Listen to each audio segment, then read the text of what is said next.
Hello my dears, എല്ലാവർക്കും ദക്ഷയുടെ പുതിയൊരു വീഡിയോയിലേക്ക് സ്വാഗതം. അപ്പോൾ ഇന്നത്തെ റീഡിങ്ങിൽ നമ്മൾ നോക്കാനായിട്ട് പോകുന്നത് നിങ്ങളുടെ റിലേഷൻഷിപ്പിൽ നിന്ന് നിങ്ങൾ പൂർണ്ണമായി പിന്മാറിക്കഴിഞ്ഞാൽ എന്തായിരിക്കും നിങ്ങളുടെ പേഴ്സൻ്റെ പ്രതികരണം എന്നുള്ളതാണ്. അപ്പോൾ ഇത് തീർത്തും ഒരു ജനറൽ റീഡിംഗ് ആണ്, അതുപോലെ തന്നെ ടൈംലെസ് ആണ്, ജെൻഡർലെസ് ആണ്. സോ നിങ്ങൾ ഈ വീഡിയോ കാണുന്നത് എപ്പോഴാണോ അപ്പോൾ മുതൽ നിങ്ങൾക്കിത് വാലിഡായി തുടങ്ങുന്നതായിരിക്കും. അതുപോലെ തന്നെ ഇവിടെ വരുന്ന എനർജീസ്, സിറ്റുവേഷൻസ് ഇതെല്ലാം നിങ്ങളുമായിട്ട് റെസനേറ്റ് ചെയ്യുന്നതാണെന്നുണ്ടെങ്കിൽ തീർച്ചയായിട്ടും ഇതൊരു ഗൈഡൻസായി എടുക്കുക, അല്ലാന്നുണ്ടെങ്കിൽ ഫോഴ്സ്ഫുള്ളി റെസനേറ്റ് ചെയ്യിപ്പിക്കാതെ വിട്ടുകളയുക. അപ്പോൾ ഈ ഒരു റീഡിംഗ് കാണുന്ന സമയത്ത് നിങ്ങളുടെ പേഴ്സണെ മനസ്സിലേക്ക് കൊണ്ടുവരിക, വളരെ പോസിറ്റീവായിട്ട് അവരെക്കുറിച്ച് ആലോചിച്ചുകൊണ്ട് റീഡിങ്ങുമായിട്ട് കണക്റ്റ് ആവുക. അപ്പോൾ നമുക്ക് വീഡിയോയിലേക്ക് പോവാം. അപ്പോൾ ഇതാണ് നമ്മുടെ ഇന്നത്തെ സ്പ്രെഡ്. ഇവിടെ നമുക്ക് നിങ്ങളുടെ ഒരു സിറ്റുവേഷൻ എങ്ങനെയാണ് ഇപ്പോൾ പോയിക്കൊണ്ടിരിക്കുന്നത് എന്നുള്ളത് ഓവറോളായിട്ട് നോക്കാം. അപ്പോൾ ഒരുപക്ഷെ കുറച്ച് പേർക്ക് ഇതൊരു പുതിയ റിലേഷൻഷിപ്പ് ആയിരിക്കാനുള്ളൊരു സാധ്യതയുണ്ട്. ഈ ഒരു ബന്ധം നിങ്ങളുടെ ലൈഫിലേക്ക് വന്നിട്ട് കുറച്ച് നാളുകളെ ആയിട്ടുണ്ടാവുള്ളൂ. അപ്പോൾ ഇവിടെ തീർച്ചയായിട്ടും നിങ്ങളുടെ വ്യക്തിയെക്കുറിച്ച് പല കാര്യങ്ങളും നിങ്ങളിപ്പോൾ മനസ്സിലാക്കിക്കൊണ്ടിരിക്കുന്നു എന്നുള്ളതാണ്. ഇപ്പോൾ നേരത്തെ മുതലേ റിലേഷൻഷിപ്പ് ഉള്ള വ്യക്തികളാണെന്നുണ്ടെങ്കിലും ഈ ഒരു പേഴ്സണെ സംബന്ധിച്ചിട്ടുള്ള പല കാര്യങ്ങളും പുതിയതായിട്ടായിരിക്കും നിങ്ങളിപ്പോൾ ലൈഫിൽ മനസ്സിലാക്കുന്നത്. അല്ലെങ്കിൽ ചിലപ്പോൾ അവരുടെ ചില ക്യാരക്ടർ ആയിരിക്കാം, അല്ലെങ്കിൽ അവർ രഹസ്യമാക്കി വെച്ച ചില കാര്യങ്ങളായിരിക്കും. അങ്ങനെ പുതിയ അറിവുകൾ നിങ്ങൾക്ക് ഈ ഒരു ബന്ധത്തെക്കുറിച്ച് അല്ലെങ്കിൽ ഈ ഒരു പേഴ്സണെ കുറിച്ച് ഉണ്ടാകുന്നു. മറ്റൊരു തരത്തിൽ പറയുകയാണെന്നുണ്ടെങ്കിൽ കൂടുതൽ മനസ്സിലാക്കി വരുന്നു എന്നുള്ളത് തന്നെ പറയാം. അപ്പോൾ തീർച്ചയായിട്ടും കുറച്ച് പൊട്ടലും ചീറ്റലിനൊക്കെ ശേഷം വളരെ സൈലൻ്റ് ആയിട്ടിരിക്കുന്നൊരവസ്ഥയാണ് കാണുന്നത്. ഇപ്പോൾ നിങ്ങളോ അല്ലെങ്കിൽ നിങ്ങളുടെ പേഴ്സണോ രണ്ടുപേരും ആക്ഷനൊന്നും എടുക്കാതിരിക്കുന്നൊരവസ്ഥയായിരിക്കാം. അല്ലെങ്കിൽ ഇപ്പോൾ കോണ്ടാക്റ്റിൽ ഉണ്ടെന്നുണ്ടെങ്കിൽ പോലും രണ്ടുപേരും പരസ്പരം സംസാരിക്കാനായിട്ട് കഴിയാത്തൊരവസ്ഥ. അല്ലാന്നുണ്ടെങ്കിൽ നിങ്ങൾ കോണ്ടാക്ട് ചെയ്താലും ഈ ഒരു പേഴ്സൺ ചിലപ്പോൾ സൈലൻ്റ് ആയിട്ടിരിക്കുന്നൊരവസ്ഥ. അങ്ങനെയുള്ള ഏതെങ്കിലും ഒരു ടൈപ്പിലായിരിക്കും ഇപ്പോൾ നിങ്ങളുടെ ബന്ധം മുന്നോട്ട് പോയിക്കൊണ്ടിരിക്കുന്നത്. അപ്പോൾ തീർച്ചയായിട്ടും ഈ ഒരു ബന്ധത്തിൽ നിന്ന് നിങ്ങൾക്കൊരു ബാക്ക് സ്റ്റാബിങ് കിട്ടിയിട്ടുണ്ട്, അല്ലെങ്കിൽ ഓർക്കാപ്പുറത്തൊരു അടി കിട്ടിയിട്ടുണ്ട് എന്ന് വേണമെങ്കിൽ പറയാം. ആ ഒരു തരത്തിലുള്ള ഒരു ഫീലിംഗ് നിങ്ങൾക്കുണ്ടായിട്ടുണ്ട്. വളരെ അൺഎക്സ്പെക്റ്റഡ് ആയിട്ട് ഈ ഒരു പേഴ്സൻ്റെ ഭാഗത്ത് നിന്ന് വിചാരിക്കാത്ത എന്തെങ്കിലും കാര്യങ്ങൾ ഉണ്ടാവുക, അല്ലാന്നുണ്ടെങ്കിൽ ചില കാര്യങ്ങൾ നിങ്ങൾക്ക് തിരിച്ചറിയാൻ സാധിക്കുക. നിങ്ങളെ ഹേർട്ട് ചെയ്ത ഒരു വലിയൊരു ഇൻസിഡൻറ്റ് ഇതിനകത്ത് ഉണ്ടായിട്ടുണ്ട് എന്നുള്ളതാണ്. ഒരു പക്ഷേ അതിനുശേഷമായിരിക്കാം ഇപ്പോഴത്തെ പോലെ ഇത് സൈലൻ്റ് ആയിട്ടിരിക്കുന്നത്. അപ്പോൾ നോ കോണ്ടാക്റ്റിലേക്ക് ചിലപ്പോൾ പോകാനുള്ള കാര്യം അതായിരിക്കാം. അപ്പോൾ എങ്ങനെയാണെന്നുണ്ടെങ്കിലും ഇതിനകത്ത് കുറച്ച് സീക്രറ്റ്സ് ഉണ്ട്, ഒരു ക്ലാരിറ്റി ഇല്ല. ഇത് എത്ര നാളുകളായിട്ടുള്ള റിലേഷൻഷിപ്പ് ആണെന്നുണ്ടെങ്കിലും, റീസെൻ്റ്ലി വന്നിട്ടുള്ള ഒരു റിലേഷൻഷിപ്പ് ആണെന്നുണ്ടെങ്കിലും ഒരു എത്തും പിടിയും ഇല്ലാത്തൊരവസ്ഥയാണ്. എന്തൊക്കെയോ ഈ ഒരു പേഴ്സൺ ഹൈഡ് ചെയ്ത് വെക്കുന്നു, ഒളിപ്പിച്ചു വെക്കുന്നു, അല്ലെങ്കിൽ കള്ളത്തരങ്ങൾ പറയുന്നുണ്ടാവാം. ഒരു എത്തും പിടിയും കിട്ടാതിരിക്കുന്നൊരവസ്ഥയാണ്. അപ്പോൾ അതാണ് നമ്മൾ ആദ്യമേ പറഞ്ഞതുപോലെ പല കാര്യങ്ങളും നിങ്ങൾ പുതിയതായിട്ട് മനസ്സിലാക്കി വരുന്നേ ഉള്ളൂ. ചിലപ്പോൾ ഒരുപാട് നാളുകളായിട്ടുള്ള റിലേഷൻഷിപ്പ് ആണെന്നുണ്ടെങ്കിൽ പോലും ഈ ഒരു വ്യക്തിക്ക് ഇങ്ങനെ ഒരു മുഖം ഉണ്ടായിരുന്നു, അല്ലാന്നുണ്ടെങ്കിൽ എന്നോട് പറഞ്ഞതുപോലെ അല്ലല്ലോ ഈ ഒരു വ്യക്തി, അങ്ങനെയുള്ള പല തിരിച്ചറിവുകളും ചിലപ്പോൾ ഈ ഒരു ടൈം പീരീഡിലായിരിക്കാം നിങ്ങൾക്ക് കിട്ടിക്കൊണ്ടിരിക്കുന്നത്. അപ്പോൾ ഇത്തരത്തിലാണ് നിങ്ങളുടെ ഒരു സാഹചര്യം നമുക്ക് മനസ്സിലാക്കാനായിട്ട് കഴിയുന്നത്. അപ്പോൾ ഇവിടെ നിങ്ങൾക്ക് ഈ ഒരു ബന്ധത്തിന് വെല്ലുവിളിയായിട്ട് ചിലപ്പോൾ ഒന്നിൽ കൂടുതൽ വ്യക്തികളുണ്ടാവാം. അല്ലാന്നുണ്ടെങ്കിൽ ചിലപ്പോൾ ഈ ഒരു പേഴ്സൻ്റെ ഫ്രണ്ട്സ് ആയിരിക്കാം, ഫാമിലി ആയിരിക്കാം, അങ്ങനെ ഏതെങ്കിലുമൊക്കെ ചിലപ്പോൾ ഒരു ഗ്രൂപ്പായിരിക്കാം. ഏതെങ്കിലുമൊക്കെ തരത്തിൽ ഈ ഒരു ബന്ധത്തിന് ഒന്ന് വിള്ളൽ വീഴ്ത്താൻ വേണ്ടി ശ്രമിക്കുന്ന വ്യക്തികൾ, അല്ലെങ്കിൽ ഇത് നല്ല രീതിയിൽ മുന്നോട്ട് പോകരുത് എന്ന് മനസ്സുകൊണ്ട് ആഗ്രഹിക്കുന്ന വ്യക്തികളുണ്ടാവാം. ചിലപ്പോൾ ഇവരുടേതായിട്ടുള്ള ഒരു തെറ്റിദ്ധരിപ്പിക്കൽ, അല്ലെങ്കിൽ നിങ്ങളെ തമ്മിൽ പറഞ്ഞ് ഒരു മിസ്അണ്ടർസ്റ്റാൻഡിങ്സിലെത്തിക്കൽ, അങ്ങനെയുള്ള കാര്യങ്ങളും ചിലപ്പോൾ ഇതിനകത്ത് ഉണ്ടാവാം. അല്ലെങ്കിൽ ഈ ഒരു പേഴ്സണെ ബ്രെയിൻ വാഷ് ചെയ്യുന്ന ആരെങ്കിലും ഉണ്ടാവാം.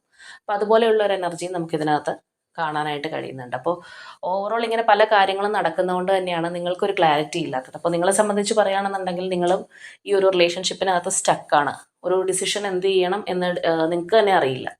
ഇനി മുന്നോട്ട് പോകണോ, റിലേഷൻഷിപ്പിൽ നിന്ന് മൂവ് ഓൺ ചെയ്ത് പോകണോ, അല്ലെങ്കിൽ പേഴ്സണെ തിരിച്ചു കിട്ടുമോ, എന്താണ് ഇനി വരാൻ പോകുന്നത് എന്നുള്ളൊരു ക്ലാരിറ്റി ഇല്ലാതിരിക്കുന്ന ഒരു അവസ്ഥയാണ് നമുക്കിപ്പോൾ കാണാൻ കഴിയുന്നത്.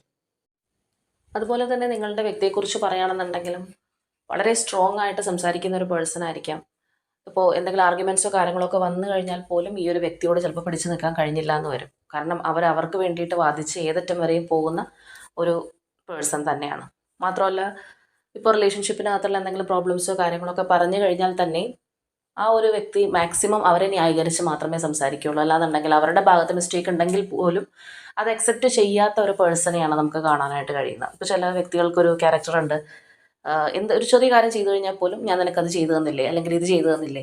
ഇപ്പോൾ എന്തെങ്കിലും കാര്യങ്ങൾക്ക് വേണ്ടിയിട്ട് ഇവരെ ചോദ്യം ചെയ്തു കഴിഞ്ഞാൽ പോലും ഞാൻ ഇങ്ങനെയൊക്കെ ചെയ്യുന്ന ആളാണ്, എന്നെക്കുറിച്ചാണോ ഇങ്ങനെ സംസാരിക്കുന്നത് എന്നുള്ള രീതിയിൽ അവരവരെ തന്നെ വളരെയധികം ന്യായീകരിച്ച് അല്ലെങ്കിൽ പ്രൊമോട്ട് ചെയ്ത് അവരാണ് കൂടുതലായിട്ട് ഈ ഒരു റിലേഷൻഷിപ്പിനകത്ത് ഇൻവെസ്റ്റ് ചെയ്യുന്നത് എന്നുള്ള രീതിയിൽ നിൽക്കുന്ന ഒരു പേഴ്സണാണ്. മറ്റൊരു തരത്തിൽ പറയുകയാണെന്നുണ്ടെങ്കിൽ ഇമോഷൻസിന് ഈ ഒരു പേഴ്സൺ അത്രയും വാല്യൂ കൊടുക്കില്ല. അവർ വളരെയധികം ബുദ്ധിപരമായിട്ട് കാര്യങ്ങൾ ചെയ്യുന്ന ഒരു വ്യക്തിയായിരിക്കും. അല്ലെങ്കിൽ കൂടുതലും ലോജിക് വൈസ് കാര്യങ്ങൾ ചെയ്യാം, അല്ലെങ്കിൽ ഏത് രീതിയിൽ എന്ത് കാര്യത്തിലാണെന്നുണ്ടെങ്കിലും അവരുടെ ഒരു പോസിറ്റീവ് സൈഡ് റിഫ്ലക്റ്റ് ചെയ്ത് നിൽക്കുന്ന രീതിയിൽ മുന്നോട്ട് പോകുന്ന ഒരു പേഴ്സൺ ആയിരിക്കും. അപ്പോൾ ഇനി നിങ്ങളായിട്ട് തന്നെ ഈ ഒരു ബന്ധത്തിൽ നിന്ന് പൂർണ്ണമായി പിന്മാറുന്നു എന്ന് ഈ ഒരു പേഴ്സൺ അറിയിക്കുകയാണെന്നുണ്ടെങ്കിൽ തീർച്ചയായിട്ടും നമുക്കിവിടെ നോക്കിക്കഴിഞ്ഞാൽ കാണാം ഇവർ നല്ല രീതിയിൽ ഹേർട്ട് ആവുന്നുണ്ട്. ഈ ഒരു പേഴ്സൺ ആ ഒരു സിറ്റുവേഷൻ വളരെയധികം ഹേർട്ടായിട്ടാണ് തോന്നുന്നത്. അതുമാത്രമല്ല അവരുടെ ആ ഒരു ഡിസപ്പോയിൻമെൻറ്റ് എനർജി നമുക്ക് കാണാനായിട്ട് സാധിക്കുന്നുണ്ട്. തീർച്ചയായിട്ടും മാനസികമായിട്ട് ഈ ഒരു വ്യക്തിക്ക് ഒരു വിഷമം അല്ലെങ്കിൽ ആ ഒരു ബുദ്ധിമുട്ട്, നിരാശ ഇതെല്ലാം ഉണ്ടാവും എന്നുള്ളത് തന്നെയാണ്. പക്ഷേ ഇവിടുത്തെ ഒരു ഓവറോൾ എനർജി പ്രകാരം നമ്മൾ പറയുകയാണെന്നുണ്ടെങ്കിൽ ഈ ഒരു വ്യക്തി കംപ്ലീറ്റ്ലി അങ്ങനെ ഒരു വിഷമത്തിൽ മുങ്ങിപ്പോകുന്ന ഒരു പേഴ്സൺ അല്ല. നമ്മൾ നേരത്തെ പറഞ്ഞതുപോലെ തന്നെ ഇമോഷൻസിനേക്കാൾ ഉപരിയായിട്ട് ഒരു പടി കൂടി കടന്ന് ചിന്തിക്കുന്ന ഒരു വ്യക്തിയാണ്. ഇപ്പോൾ ചിലരുണ്ട് എന്തെങ്കിലും മനപ്രയാസങ്ങൾ, ബുദ്ധിമുട്ടുകൾ, റിലേഷൻഷിപ്പിനകത്ത് പ്രോബ്ലംസ് ഒക്കെ വന്നു കഴിഞ്ഞാൽ ഭയങ്കരമായിട്ട് ചിലപ്പോൾ അവരുടെ ഒരു ലൈഫ് സ്പോയിലാവാൻ ആ ഒരു ചെറിയ കാരണം തന്നെ മതിയാവും. പക്ഷേ ഇവിടെ ഈ ഒരു പേഴ്സൺ അങ്ങനെയുള്ളൊരു എനർജി അല്ല. കുറച്ചുകൂടി നമ്മൾ പറഞ്ഞതുപോലെ വളരെ ബോൾഡായിട്ട് നിൽക്കുന്ന ഒരു പേഴ്സണാണ്, മുൻപിലേക്ക് വരാൻ ആഗ്രഹിക്കുന്ന ഒരു പേഴ്സണാണ്, വളരെ ഡൊമിനൻ്റ് ആണ് ഈ ഒരു പേഴ്സൺ. അത് തന്നെ നമുക്കിവിടെ കാണാനായിട്ട് കഴിയുന്നുണ്ട്. അപ്പോൾ ഇവിടെ അവരെ നിങ്ങളായിട്ട് പോകുന്നു എന്ന് പറയുന്ന ഒരു സംഗതി തീർച്ചയായിട്ടും ഈ ഒരു പേഴ്സണെ സംബന്ധിച്ച് അവർക്കതൊരു നാണക്കേട്, അല്ലെങ്കിൽ നമ്മൾ പറഞ്ഞ പോലെ ഒരു വലിയൊരു ഹേർട്ട് തന്നെയാണ്. അപ്പോൾ ഹേർട്ടിനേക്കാൾ ഉപരിയായിട്ട് നമ്മളിവിടെ നോക്കുമ്പോൾ ഇൻസൾട്ടാണ് എന്ന് വേണമെങ്കിൽ പറയാം. നിങ്ങളായിട്ട് ഈ ഒരു റിലേഷൻഷിപ്പിൽ നിന്ന് പോവുകയാണ്, ഞാൻ ഇനി ഇതിൽ തുടരുന്നില്ല എന്ന് പറഞ്ഞു കഴിഞ്ഞാൽ ഈ ഒരു പേഴ്സൺ അത് വലിയൊരു ഇൻസൾട്ടായിരിക്കും. അപ്പോൾ തീർച്ചയായിട്ടും ഇവിടെ നമ്മൾ കണ്ടതുപോലെ ആ ഒരു മാനസിക വിഷമം, ബുദ്ധിമുട്ടുകൾ അവർക്ക് ഉണ്ടായാൽ പോലും അവർ അതൊന്നും നിങ്ങളോട് കാണിക്കില്ല, അല്ലെങ്കിൽ വളരെ ഹൈഡ് ചെയ്ത് തന്നെ നിൽക്കും എന്നുള്ളതാണ്. അവരുടെ മനസ്സിലുണ്ടാവുന്ന ആ ഒരു വിഷമം, ഇപ്പോൾ ചില കേസസിൽ നമ്മൾ കാണാറുണ്ട്, പോകല്ലേ എന്ന് പറഞ്ഞ് കാല് പിടിച്ച് വരിക, അല്ലാന്നുണ്ടെങ്കിൽ അതിന് വേണ്ടിയിട്ട് നിർബന്ധിക്കുക, അങ്ങനെയുള്ളൊരു എനർജി ഒരു പേഴ്സൻ്റെ ഭാഗത്ത് നിന്ന് നമുക്ക് കാണുന്നില്ല. അപ്പോൾ ഇവിടെ നമ്മൾ നോക്കുകയാണെന്നുണ്ടെങ്കിൽ തീർച്ചയായിട്ടും നമ്മൾ നേരത്തെ പറഞ്ഞതുപോലെ ഇതിനകത്ത് ആ ഒരു തേർഡ് പാർട്ടി എനർജിയസ് ആയിട്ട് ആരെങ്കിലുമൊക്കെ നിൽക്കുന്നുണ്ടെങ്കിൽ അവരുമായിട്ട് തന്നെയുള്ള ഒരു ഇൻട്രാക്ഷൻ ആയിരിക്കും കൂടുതൽ ഈ ഒരു പേഴ്സൺ നടത്തുക. അല്ലാന്നുണ്ടെങ്കിൽ ആ ഒരു വ്യക്തികളിൽ നിന്നായിരിക്കും ചിലപ്പോൾ കൂടുതലും ഒന്നും കൂടി നമ്മൾ എരുതിയിൽ എണ്ണ ഒഴിക്കുക എന്ന് പറയുന്നത് പോലെയുള്ള ഇൻസിഡൻസ് ഉണ്ടാവുന്നത്. അപ്പോൾ ഇതിപ്പോൾ നിങ്ങളിൽ ആരുടെ പേഴ്സൻ്റെ എനർജി ആണെന്നുണ്ടെങ്കിലും കുറച്ച് കടുംപിടുത്തമുള്ള അല്ലെങ്കിൽ വാശിയുള്ള ഒരു വ്യക്തിയാണ്. പെട്ടെന്ന് അങ്ങനെ തോറ്റു തരുന്ന ഒരു പേഴ്സൺ അല്ല. പിന്നെ നമ്മൾ നേരത്തെ പറഞ്ഞതുപോലെ ഇമോഷൻസിനേക്കാൾ ഉപരിയായിട്ട് വളരെയധികം ലോജിക്കലി തിങ്ക് ചെയ്യുന്ന ഒരു വ്യക്തിയാണ്. അപ്പോൾ ഇവരെ ഇൻസൾട്ട് ചെയ്യുക എന്നൊക്കെ പറഞ്ഞു കഴിഞ്ഞാൽ അത് അവരെ സംബന്ധിച്ച് ഭയങ്കരമായിട്ട് അവരെ ഹേർട്ട് ചെയ്യുന്ന ഒരു സംഭവം തന്നെയാണ്. അപ്പോൾ ആ ഒരു രീതിയിലാണ് നമുക്ക് ഇവരുടെ ഒരു ഓവറോൾ എനർജി കാണുന്നത്. അപ്പോൾ കറൻറ്റ് സിറ്റുവേഷനിൽ പോലും നോ കോണ്ടാക്റ്റിലൂടെ പോകുന്ന വ്യക്തികളാണെന്നുണ്ടെങ്കിൽ കൂടിയും ഈ ഒരു പേഴ്സണോട് ഇങ്ങനെയാണ് പറയുന്നതെങ്കിൽ അവർ തീർച്ചയായിട്ടും മറ്റുള്ളവരോടായിക്കോട്ടെ, അല്ലാന്നുണ്ടെങ്കിൽ നിങ്ങളുടെ റിലേഷൻഷിപ്പ് അറിയുന്നവർ അല്ലെങ്കിൽ നിങ്ങളുടെ കോമൺ ഫ്രണ്ട്സ് കാര്യങ്ങളൊക്കെ ഉണ്ടെന്നുണ്ടെങ്കിലും നിങ്ങൾ അവരെ ചീറ്റ് ചെയ്തു എന്നുള്ളത് ഈ ഒരു പേഴ്സൺ പറയുള്ളൂ. അല്ലെങ്കിൽ ഇതിനകത്ത് ഇത്തരം പ്രശ്നങ്ങൾ ഉണ്ടായതുകൊണ്ട്, അല്ലാന്നുണ്ടെങ്കിൽ നിങ്ങൾക്കൊരു ക്ലാരിറ്റി ഇല്ലാത്തതുകൊണ്ട് നിങ്ങൾ ഇതിൽ നിന്ന് പിന്മാറുകയാണ് എന്ന് പറഞ്ഞു കഴിഞ്ഞാൽ പോലും ഈ ഒരു പേഴ്സൺ അത് അംഗീകരിക്കില്ല എന്നുള്ളതാണ്. കാരണം ഒരിക്കലും ആ ഒരു പേഴ്സൺ ചെയ്ത കുറ്റങ്ങളോ അല്ലാന്നുണ്ടെങ്കിൽ അവരായിട്ട് ഇതിനകത്ത് എന്തെങ്കിലും കാര്യങ്ങൾ വരുത്തി വെച്ചിട്ടുണ്ടെങ്കിൽ അതൊന്നും അവർ ഓപ്പൺ അപ്പ് ആവില്ല, അല്ലാന്നുണ്ടെങ്കിൽ എല്ലാം തുറന്ന് പറയാമെന്ന് നിങ്ങളോട് പറയുന്ന ഒരു പേഴ്സൺ ആയിരിക്കില്ല. തീർച്ചയായിട്ടും നിങ്ങളുടെ ഒരു കുറ്റമാണ്, അല്ലെങ്കിൽ നിങ്ങളാണ് ഈ ഒരു റിലേഷൻഷിപ്പ് ഈ ഒരു സ്റ്റേജ് വരെ എത്തിച്ചത് എന്നുള്ള രീതിയിൽ പറയുന്ന ഒരു വ്യക്തിയാണ്.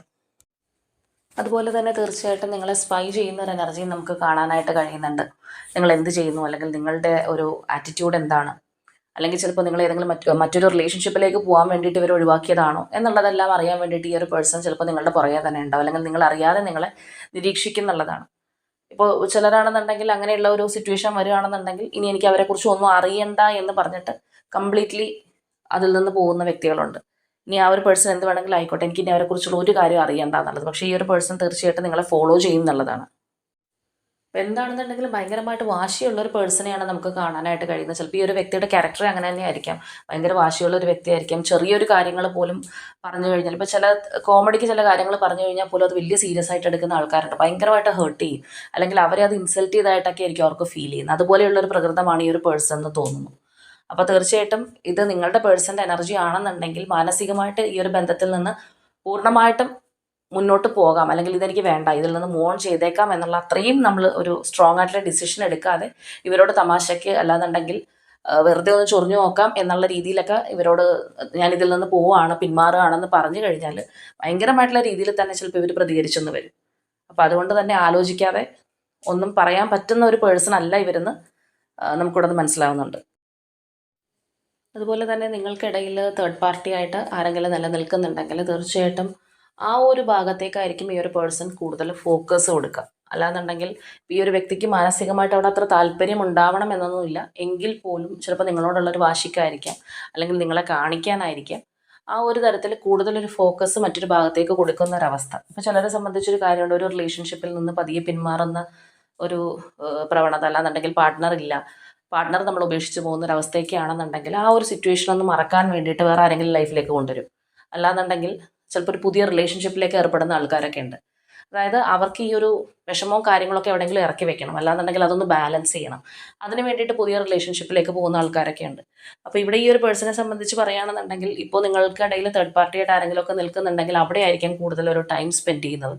അല്ലാന്നുണ്ടെങ്കിൽ മനഃപൂർവ്വമായിട്ട് കൂടുതൽ അവിടെ ഇൻവെസ്റ്റ് ചെയ്യാനായിട്ട് ഈ ഒരു പേഴ്സൺ ശ്രമിക്കുമെന്നുള്ളതാണ്. അതുപോലെ തന്നെ നമുക്കിവിടെ നോക്കിക്കഴിഞ്ഞാൽ ആ ഒരു മെറ്റീരിയൽ സക്സസ് എനർജി കാണാനായിട്ട് സാധിക്കുന്നുണ്ട്. ദാറ്റ് മീൻസ് കൂടുതലായിട്ടും കരിയർ ഓറിയൻറ്റ് ചെയ്യുക, അല്ലാന്നുണ്ടെങ്കിൽ ഫിനാൻഷ്യലി ഒന്ന് സ്റ്റേബിൾ ആവാനായിട്ട് ശ്രമിക്കുന്നൊരവസ്ഥ. ചിലപ്പോൾ ഇപ്പോൾ ഈ ഒരു പേഴ്സൺ അത്രത്തോളം ഫിനാൻഷ്യലി മുന്നിലേക്ക് വരുന്നൊരവസ്ഥയിലൊന്നും അല്ലാന്നുണ്ടെങ്കിൽ കുറച്ചും കൂടി ഒന്ന് ബെറ്റർ ആവണം, അല്ലാന്നുണ്ടെങ്കിൽ ഒന്ന് സെൽഫ് സഫിഷ്യൻ്റ് ആവണം എന്ന് ചിന്തിക്കുന്നൊരവസ്ഥ. അല്ലെങ്കിൽ പല കാര്യങ്ങളും നേടിയെടുക്കണം, ചിലപ്പോൾ നിങ്ങളോടുള്ളൊരു വാശിക്കായിരിക്കാം, അല്ലെങ്കിൽ നിങ്ങളെ കാണിക്കാനായിരിക്കാം ഈ പറഞ്ഞ പോലെ. അപ്പോൾ ആ ഒരു തരത്തിലൊക്കെയുള്ളൊരു രീതിയാണ് നമുക്ക് കാണാനായിട്ട് സാധിക്കുന്നത്. അപ്പോൾ ഒരു പക്ഷേ ഈ ഒരു പേഴ്സൺ എന്ന് പറയുന്നത് ഇങ്ങനെയുള്ളൊരു ക്യാരക്ടർ ആണെന്നുണ്ടെങ്കിൽ പോലും വളരെ ഇമ്മച്വർ ബിഹേവിയർ ആയിരിക്കും. ആ ഒരു ചൈൽഡിഷ്നെസ് തീർച്ചയായിട്ടും ഉള്ളൊരു പേഴ്സൺ. അതുകൊണ്ടാണ് പല രീതിയിലും നമ്മളിവിടെ നോക്കുമ്പോഴത്തേക്ക് കുട്ടികളെ പോലെയുള്ള ഒരു വാശി കാണിക്കുന്നതും. ചിലപ്പോൾ ഏജ് വൈസ് കുറച്ച് മെച്ചുറായിട്ടുള്ളൊരു പേഴ്സൺ ആണെന്നുണ്ടെങ്കിലും സ്വഭാവത്തിൻ്റെ കാര്യത്തിൽ അല്ലെങ്കിൽ പിടിവാശിയുടെ കാര്യത്തിലൊക്കെ കുട്ടികളെക്കാളും കഷ്ടമായിട്ടുള്ളൊരു പേഴ്സൺ ആയിരിക്കും. ഒരു കാര്യം എന്തായാലും വളരെ വ്യക്തമാണ്, നിങ്ങളായിട്ട് ഈ ഒരു വ്യക്തിയുടെ ലൈഫിൽ നിന്ന് ഇറങ്ങി പോവുകയാണെന്നുണ്ടെങ്കിൽ തീർച്ചയായിട്ടും ഈ ഒരു പേഴ്സണ് അവരുടെ ലൈഫിലൊരു ബാലൻസ് കിട്ടില്ല എന്നുള്ളതാണ്. ആ ഒരു ബാലൻസ് കിട്ടാൻ വേണ്ടിയിട്ടാണ് നമ്മളിപ്പോൾ ഇവിടെ പറഞ്ഞതുപോലെയുള്ള പല കാര്യങ്ങളും ഈ ഒരു പേഴ്സൺ ചെയ്യുന്നതും, അല്ലാന്നുണ്ടെങ്കിൽ പല കാര്യങ്ങൾക്ക് വേണ്ടി ശ്രമിക്കുന്നതും, നിങ്ങളെ കാണിക്കാനാണെന്നുണ്ടെങ്കിലും ഓരോന്ന് ചെയ്തു കൂട്ടുന്നതും ഒക്കെ അതിന് വേണ്ടിയിട്ടാണ്. അപ്പോൾ ഇവർക്ക് നിങ്ങൾ നഷ്ടപ്പെടുകയാണെന്നുണ്ടെങ്കിൽ ആ ഒരു ഫീലിങ്സ് അല്ലെങ്കിൽ ആ ഒരു വിഷമം ഇവർ ഓപ്പൺ അപ്പ് ആയിട്ട് കാണിക്കുന്നില്ല. അല്ലെങ്കിൽ ഇവരുടെ ഒരു നേച്ചർ അങ്ങനെയുള്ളത് കൊണ്ട് തന്നെ ആയിരിക്കാം, താഴ്ന്നു തരാൻ മടിയുള്ള ഒരു പേഴ്സൺ ആയതുകൊണ്ടായിരിക്കും അങ്ങനെ കാണിക്കുന്നത്. അപ്പോൾ എങ്കിലും ഇവർക്കൊരു സ്വസ്ഥതയും സമാധാനവും സത്യം പറഞ്ഞു കഴിഞ്ഞാൽ കിട്ടില്ല എന്നുള്ളത് തന്നെ പറയാം. പിന്നീട് നമ്മൾ നോക്കുകയാണെന്നുണ്ടെങ്കിലും കാണുന്നത് ആ ഒരു ഡൊമിനിയൻ എനർജി തന്നെയാണ്. അവിടെയും ഈ ഒരു പേഴ്സൻ്റെ ഒരു മേൽക്കോയ്മ അല്ലെങ്കിൽ ആധിപത്യം വിട്ടൊരു കളിയില്ല എന്നുള്ളത് തന്നെയാണ്. തീർച്ചയായിട്ടും ആ ഒരു പേഴ്സൺ നിങ്ങളായിട്ട് തന്നെ അവരുടെ ലൈഫിലേക്ക് തിരിച്ചു വരാൻ വേണ്ടിയിട്ട് നല്ല രീതിയിൽ തന്നെ കാര്യങ്ങൾ പ്ലാൻ ചെയ്യും. ഒരിക്കലും അവരായിട്ട് നിങ്ങളിലേക്ക് ഒരു ക്ഷമ പറഞ്ഞു വരില്ല എന്നുള്ളതാണ്. പക്ഷെ നിങ്ങളെ അവരിലേക്ക് വരുത്തിക്കാൻ വേണ്ടിയിട്ട് പഠിച്ച പണി 18 നോക്കുക എന്ന് പറയുന്നത് പോലെ തന്നെ ഈ ഒരു പേഴ്സൺ ചെയ്തുകൊണ്ടിരിക്കും. ചിലരൊക്കെ പേഴ്സണൽ റീഡിങ്ങിന് വരുമ്പോൾ ചോദിക്കുന്ന ഒരു ക്വസ്റ്റ്യൻ പോലെയാണ് സത്യം പറഞ്ഞു കഴിഞ്ഞാൽ എനിക്കിത് തോന്നിയത്. അതായത് ആ ഒരു വ്യക്തിയായിട്ട് തന്നെ എന്നെ വേദനിപ്പിച്ചു പോയ ആ ഒരു പേഴ്സണായിട്ട് തന്നെ എൻ്റെ കാല് പിടിച്ച് ക്ഷമ പറഞ്ഞ് എൻ്റെ അടുത്തേക്ക് തിരിച്ചു വരണം, അല്ലെങ്കിൽ അങ്ങനെ വരുമോ എന്നൊക്കെ ആൾക്കാർ ചോദിക്കാറുണ്ട്. അപ്പോൾ ആ പറഞ്ഞതുപോലെയുള്ള ഒരു ആറ്റിറ്റ്യൂഡാണ് സത്യം പറഞ്ഞു കഴിഞ്ഞാൽ ഈ ഒരു പേഴ്സൻ്റെ. അപ്പം നിങ്ങളായിട്ട് തന്നെ അവരിലേക്ക് എത്താൻ വേണ്ടിയിട്ട് അവർ മാക്സിമം പരിശ്രമിക്കും. അതിപ്പോൾ ഈ ഒരു പേഴ്സൺ ചിലപ്പോൾ ഫിനാൻഷ്യലി ആണെന്നുണ്ടെങ്കിലും അല്ലെങ്കിൽ നല്ല രീതിയിൽ സ്റ്റേബിൾ ആവാൻ നോക്കുന്നത്, മെറ്റീരിയൽ സക്സസിൻ്റെ പുറകെ പോകുന്നതെല്ലാം ചിലപ്പോൾ നിങ്ങളെ കാണിക്കാനോ അല്ലെങ്കിൽ നിങ്ങൾ അത് കണ്ടിട്ടെങ്കിലും പുറകെ വരട്ടെ എന്നുള്ളത് കൊണ്ടായിരിക്കും. അപ്പോൾ ഇവിടെ ഈ ഒരു പേഴ്സൻ്റെ ഒരു ഓവറോൾ എനർജി നമുക്ക് ഇങ്ങനെയാണ് കാണാൻ കഴിയുന്നത്. അപ്പോൾ നമ്മൾ നേരത്തെ പറഞ്ഞതുപോലെ മാനസികമായിട്ട് മൂവ് ഓൺ ചെയ്ത് പോകണം എന്നുള്ള ഒരു സ്ട്രോങ് ഡിസിഷൻ എടുക്കാതെ കളിതമാശയ്ക്കോ അല്ലാന്നുണ്ടെങ്കിൽ ഈ ഒരു പേഴ്സണെ ചൊടിപ്പിക്കാനോ ഒക്കെ ഇങ്ങനെയുള്ള ഒരു കാര്യം പറയുകയാണെന്നുണ്ടെങ്കിൽ ഈ പേഴ്സൻ്റെ എനർജി വെച്ച് ഈ പറയുന്ന വ്യക്തിയോടൊന്ന് സൂക്ഷിക്കണം. കാരണം അവരുടെ മനസ്സിനകത്ത് അത് കിടക്കും എന്നുള്ളതാണ്. ഇവർ പെട്ടെന്ന് ചിലപ്പോൾ മനസ്സിലുള്ള ഒരു പേഴ്സണോ അല്ലാന്നുണ്ടെങ്കിൽ ക്ഷമിക്കാൻ ഒരു തയ്യാറെടുത്തൊരു പേഴ്സണായിട്ടൊന്നും നമുക്ക് ഇത് കണ്ടിട്ട് ഫീൽ ചെയ്യുന്നില്ല. ഭയങ്കരമായിട്ട് ആ ഒരു കടുംപിടുത്തവും വാശിയൊക്കെ ഉള്ളൊരു പേഴ്സണാണ്. അപ്പോൾ നിങ്ങളായിട്ട് പോവുകയാണെന്നുണ്ടെങ്കിൽ നമ്മൾ പറഞ്ഞ പോലെ ഹെർട്ടിനേക്കാൾ ഉപരിയായിട്ട് അവർക്ക് അതൊരു ഇൻസൾട്ടാണ്.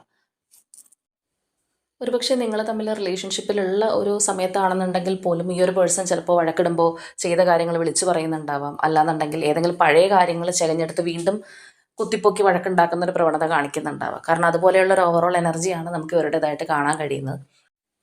അപ്പോൾ എന്താണെന്നുണ്ടെങ്കിൽ നിങ്ങൾ ഈ ഒരു വ്യക്തിയുടെ ലൈഫിൽ നിന്ന് ഇറങ്ങിപ്പോയി കഴിഞ്ഞാൽ മാനസികമായിട്ട് അവർക്കൊരു സ്വസ്ഥത കിട്ടില്ല. ഭയങ്കരമായിട്ടുള്ളൊരു നൈരാശ്യമായിരിക്കും, അല്ലെങ്കിൽ ഒരു സമാധാനത്തോടെയുള്ള ഒരു അന്തരീക്ഷം ആയിരിക്കില്ല. തീർച്ചയായിട്ടും അവർ മാനസികമായിട്ട് വളരെയധികം ഡിസ്റ്റർബ്ഡ് ആയിരിക്കും. പക്ഷെ അത് പുറമേ നിങ്ങൾ എക്സ്പ്രസ് ചെയ്ത് കാണിക്കുകയോ അല്ലാന്നുണ്ടെങ്കിൽ അതിന് വേണ്ടിയിട്ട് കാല് പിടിച്ച് പുറകെ വരികയോ ചെയ്യുന്ന ഒരു എനർജി അല്ല നമുക്കിവിടെ കാണുന്നത്. അപ്പോൾ ഇതാണ് നമ്മളുടെ ഇന്നത്തെ റീഡിംഗ് ആയിട്ട് വന്നിരിക്കുന്നത്.